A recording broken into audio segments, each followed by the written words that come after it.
Well,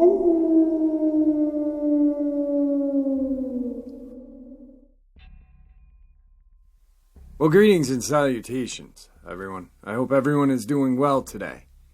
Today I have a very fascinating, terrifying, and educational upload for you guys. Before we get into this upload, though, a couple links. As you know, I rely on my Patreon, my PayPal, my merch store to help the channel to continue to grow and go. All of those links are in the description below. As well as Dogman, Frightening Encounters, Volume 1, 2, and 3, the audiobook version. They were written by Tom Lyons, narrated and produced by me, Jeffrey Nadolny. They're available on Audible, Amazon, and iTunes. The links to those are in the description as well. Now, everyone, I've taken enough of your time. Let's get on with today's upload. Shall we? Today's first part of the upload. The Native Americans have myth, and some of them are relatively recent. That is, they arose in the 20th century. UFOologist Artie Sekiller Clark hails from the Native American tribe of Cherokee and Choctaw. She is a professor of history at the University of Montana. Clark lectures on the history of Native Americans and their current plight, as well as their myth and legend, some of which have alien theme. Stories like these differ depending on the tribal group, so it's hard to say if there is any definite connection between them. But there is no doubt that these stories are very strange. Some of them say directly that you can fly away into the sky and travel in a ship along the Milky Way, and when you die you find yourself in some place, which is also in the Milky Way. And in general, there is a general idea that space plays a big role in the death and afterlife of a person, and that, in fact, people really never die. They just go into some other dimension and can communicate with the living from there, states Clark. According to Clark, there are many legends in her archive that tell about the star people, or entities that came from the sky in flying vessels and taught the Native Americans different wisdom. And there are even stories that these entities could have sexual intercourse with people, and after that hybrid children were born. They are rarely described as aliens from outer space. Mostly they're called spirits or gods who came to the Native Americans from another kingdom. Clark even wrote a book about such stories entitled Encounters with the Star People, Untold Stories of American Indians. The story, which will be discussed, was told to her by a Native American named Harrison, a member of one of the tribes from the Northern Plains. The story took place in 1945, 2 years before the Roswell incident and the all-American UFO craze. Harrison was only 12 years old at the time. One evening, he was sitting at his grandfather's house when both of them heard a terrible rumble outside, and their home shook like an earthquake. They ran outside into the street and saw their horses rushing away out of fear. In the morning, Harrison's grandfather went to look for the horses, but soon returned home, alarmed. The boy asked him what had happened, and he only told him to follow him. They walked a little into the field, and there the grandfather showed him a large, fresh hole in the ground, at the bottom of which was a large metal object with an open opening on the side. The object appeared to be severely damaged, as if it had fallen from great height. He later said that when he looked inside the object, he saw several humanoid creatures there, which were very tall, at least 2.5 meters. They were dressed in green jumpsuits, and their skin on the free areas of their body was translucent, so that one could see their blood vessels and flesh. The eyes of the creatures were of intermediate color. As they consistently changed color from one to another, the creatures looked very surprised at the sight of a person and even seemed to be afraid of him. They tried to move away from the man, and when he took a step towards them and tried to speak, they suddenly disappeared, disappearing into thin air. However, they did not disappear for good. During the next few days, these strange star people were seen by Harrison and his family near their home. The creatures always kept aloof and disappeared without a trace at the slightest attempt of people to come closer to them. Therefore, people soon gave up their attempts to approach them. They simply watched the star people from the distance and saw that they walked on the ground and picked up something from it, stones, plants, as if collecting samples for study. Harrison's grandfather tried to be friendly with them. He repeatedly called them to enter the house, showed them food several times, offering to try it, and finally it worked. The aliens began to come closer and closer, and then they got in touch with Harrison's grandfather and invited him to visit their ship again, which was still lying at the very large pit. The creatures communicated with Harrison's grandfather using telepathy. When he boarded their ship, they told him about their kingdom, which they described as a very arid and desolate place with a harsh climate. Because of this, the aliens were forced to live in underground cities under large domes. They said that they had visited the Earth thousands of years ago, but very rarely came into contact with people, but only watched them from the side, studying them as people study wild animals.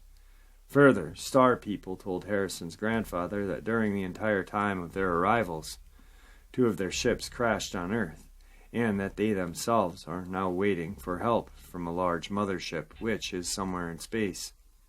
While inside their ship, Harrison's grandfather saw many strange and bizarre-looking devices with technology beyond his understanding. Some time had passed, and one night the Harrison family heard a loud noise, and when they went outside they saw a huge cylindrical object in the sky which hovered over the field where there was a crater with the damaged ship. When they went to the place in the morning, there was no ship with its strange crew in the pit. Soon the military arrived at this place, cordoning off the entire area and confiscating the house of Harrison's grandfather. Later they destroyed the house and the entire area adjacent to it, and in its place they created an artificial lake. And I know a lot of you guys will find that interesting, and some may say, hey, this doesn't have anything to do with Dogman, and this is a Dogman channel. Well, no, it's not just a Dogman channel. The name is in there because, I don't know, I put it there. But, as all of you who have listened to this channel know, that I am completely fascinated by all Native American cultures, including my own, but I love their lore, their traditions, everything about them.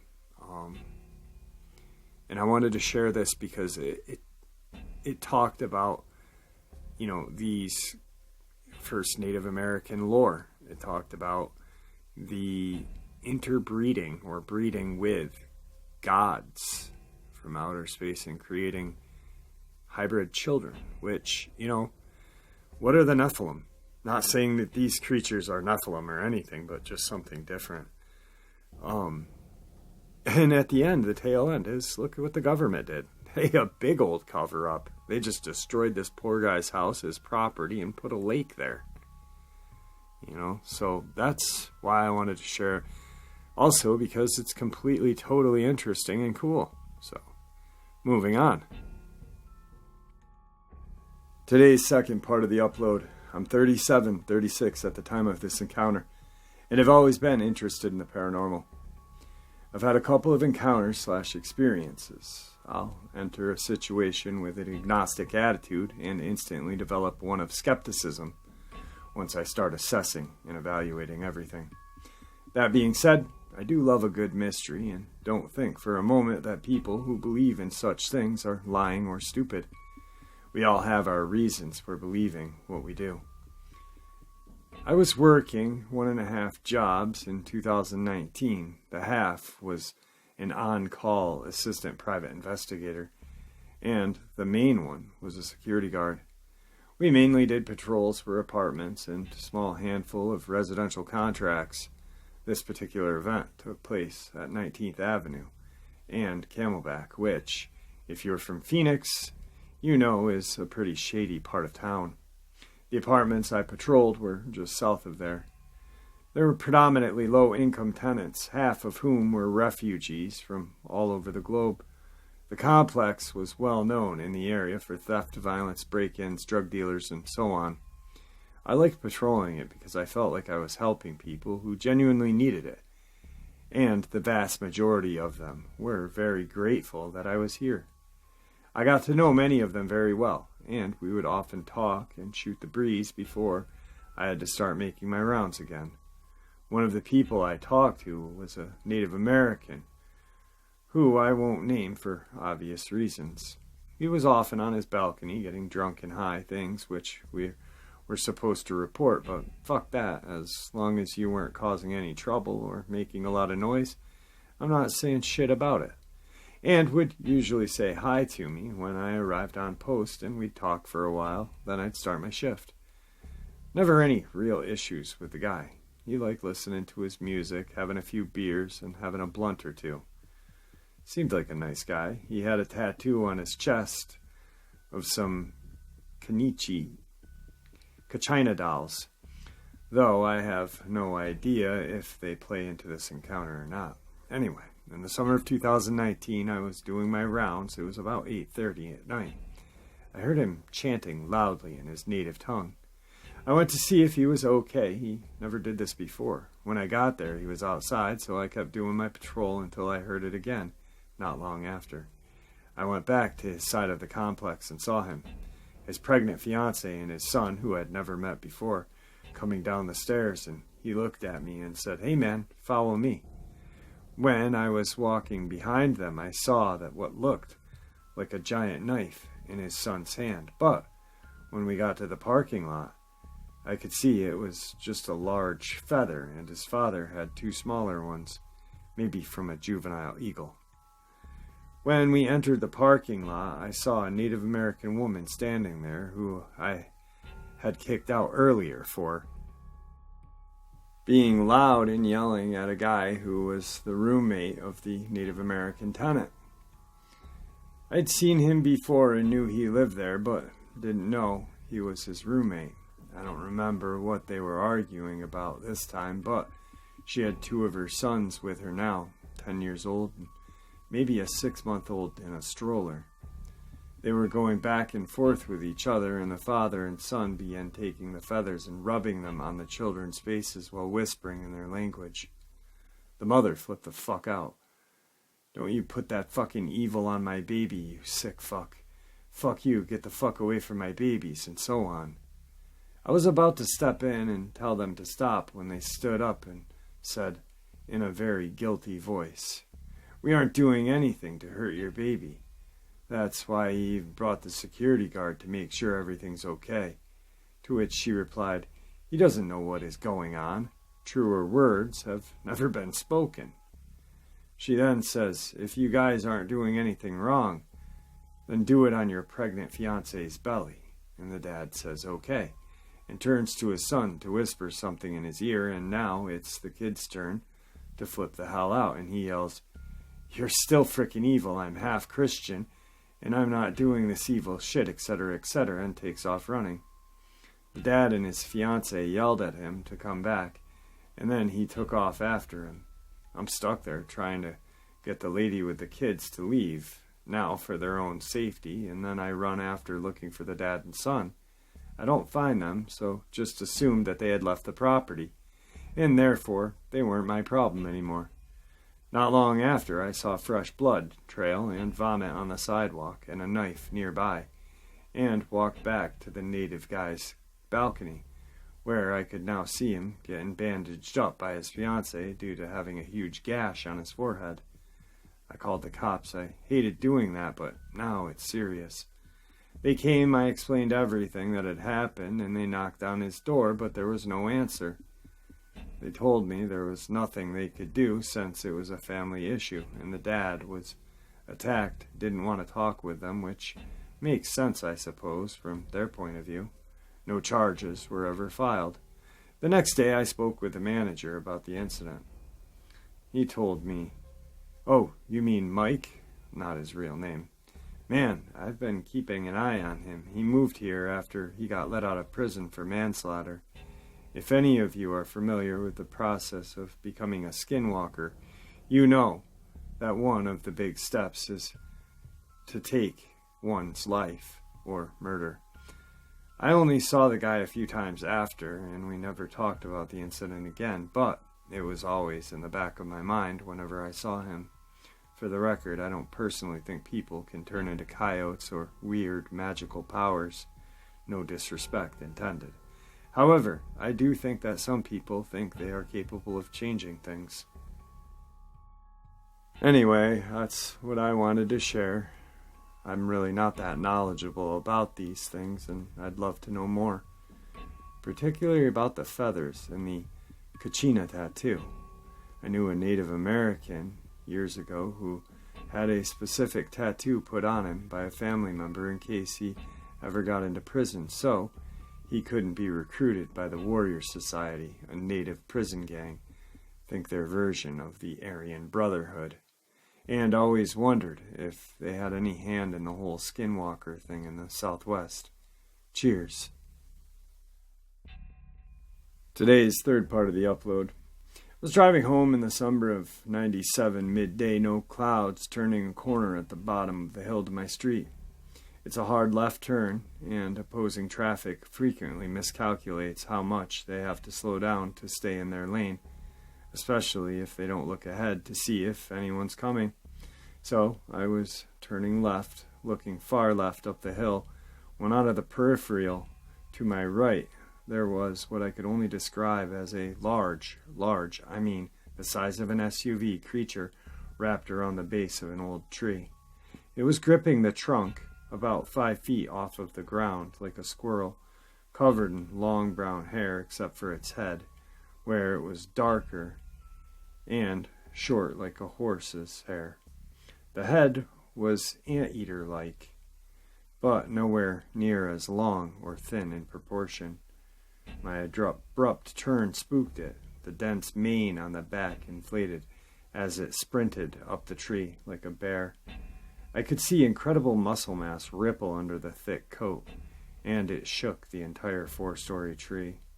The whole sighting happened in about a second while I was focused on taking a turn, so movement is what made me notice it. When I looked in the direction for a brief flash, I saw massive hind legs blast through the bark and propel its torso straight up the trunk, and then nothing. The sheer size and force of it did scare me, but what the fuck element made me stop? I backed up about 20 feet to get a better look at the area, which was the front yard of a house set in the back of the woods. Things were completely normal. I don't think it was something that was actually there then. Or, in retrospect, did I see some sort of cryptid? Today's fourth part of the upload. I used to live in a more rural area of Tennessee growing up. I spent most of my days traipsing around the backcountry with my friends, logging miles of hiking a day. Usually there were 4 of us, and we would venture out, but on this particular day, there were only 2 of us that went. I'll call my friend Tyler. Well, Tyler's family had just moved here from California barely a year before this. We rode our bikes as far as was feasible and hid them while we traversed the hills. We meandered through the woods for hours, joking and playing like we usually did. We got to this kind of clearing, and Tyler was talking animatedly to me, and then just stopped. This was a kid that talked a mile a minute. I don't talk as much, so I was just content listening. And I remember my stomach dropped. I figured there was a snake, but when I turned to look at him, his face was twisted into a silent scream. He was looking behind me and up. He kind of pointed and took off running in the other direction. By this time, I felt the icy grips of terror leeching onto me, but still I turned around. I don't know what it was, but it was tall and hairy and smelled bad. I would have called it a Bigfoot, but it ran like a dog.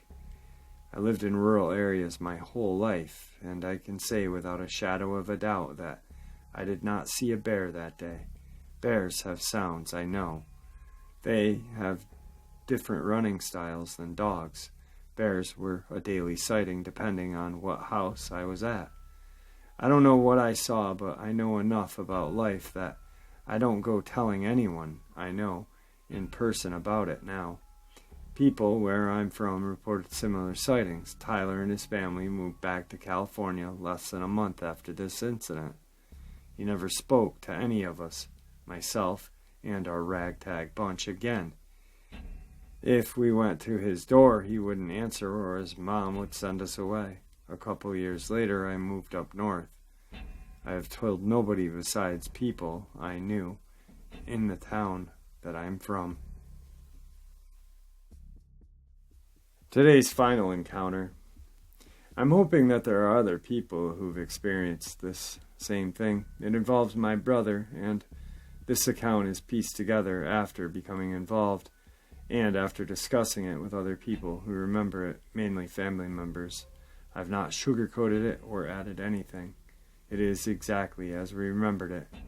I grew up in a former coal mining town in north of England. To give a little more background, this town is located between the cities of Newcastle upon Tyne and Durham. This area has had its share of UFO activity. This story goes back to when I was 9 years old, back in '97. At the time, I used to help my mom babysit my newborn cousin who lived on the same street. On this particular occasion, it was Saturday night. My brother had decided to come as well. He was 8 years old at the time. It was a normal evening, nothing out of the ordinary. My mom put the baby to bed around 8 p.m. and we started to watch a movie. My dad called to tell me that my mother had forgotten something in the house and asked me to go back and pick it up. I left and then decided to stay with my dad for an hour before going back. Then the phone rang. I answered it as I was the closest to it, and it was my mother who was concerned about my brother who was freaking out. I passed the phone to my dad. He said we would come and get him. As we arrived, we found my brother on the couch, all white and crying in fear. My dad asked him what had happened, but he could only speak gibberish. However, he was able to say, "I never want to stay in this house again. I want to go home." My brother and I shared a room, and I still remember him crying all night. Needless to say, it was a sleepless night for the whole family. My brother never talked about what had happened, and, true to his word, he never slept at my aunt's house again. Several years later, when my brother was about 16, he decided to open up about what had happened that night. We were alone in the house while my parents were on holiday. I asked him, just as I remembered it, and he paused the computer game he was playing, stared at the paused screen, and said, "Mom sent me to check on our cousin, the baby, so I went upstairs." I didn't turn the light on in the living room. The living room light was on, and that was enough, and I went into the baby's room. Everything seemed normal at first, and then I felt it, a strange presence, as if something was behind me. It wasn't a feeling that something was there, but rather an unknown certainty. A heavy breathing sound started, and at first I thought it was a baby snoring, but it was too heavy, sort of like Darth Vader, but way more aggressive. I turned to the door slowly and saw a figure. It was dark, but I could tell that its skin was green on its right side. What scared me the most was the glaring red eyes that were just staring at me. I hid behind the door thinking I was going to die. It just stood there, staring at me through the crack of the door. Its head turning to keep track of me with its red eyes. Those red eyes just stared at me. It seemed to stay there for about 20 minutes, and I didn't move as though I thought it was going to hurt me. Then it just disappeared. I think it may have opened the window and jumped out. I only realized it was gone when the heavy breathing had stopped and the feeling of terror disappeared. Although my brother had claimed it felt like an incident lasted 20 minutes, he had literally been gone for 1 or 2 minutes. I have to admit his story is unsettling, and I imagine that people would think this is all made up. It's quite a lot for a 9-year-old to remember, but he claims as he got older he was able to describe it better, as the night has always been on his mind. My aunt was never told this story, but one day I asked her if she had ever seen or heard anything strange in her house, to which she replied, "Once, when your brother was a toddler, he fell down the stairs." When I asked him if he was okay, he replied that a man with red eyes had done it. Although he was very young, he remembers it clearly to this day. He recalls looking back up the stairs to see the figure standing there, just staring at him with those glowing red eyes. So it seems it wasn't the first time he had encountered this creature. My brother also claims to have had dreams about this ever since the babysitting incident. One dream in particular was that he was playing with our Labrador in my mom's home office in the evening. Then out of the corner of his eye he noticed a figure walk past the door in the dark. The dog went crazy, snarling and barking, with all of his hair standing on end, like a dog does when it's trying to make itself look better, bigger, and under threat. But looking out into the darkness to see what the dog was barking at, there they were, those staring red eyes. For years we have tried to make sense of it, doing a lot of internet searches and writing on forums and so on, but have never come up with a conclusion to what it was. I understand that this is a strange one, but it's all true, guys. Alright, guys, another very, very bizarre and terrifying upload. I hope you guys enjoyed this as much as I enjoyed bringing it to you. And with that, I'm just gonna leave the floor open for discussion on what you thought about today's upload in the comment section. I'd like to know what you guys thought about the first part of the upload. Please let me know. Have a great night, guys, and see ya!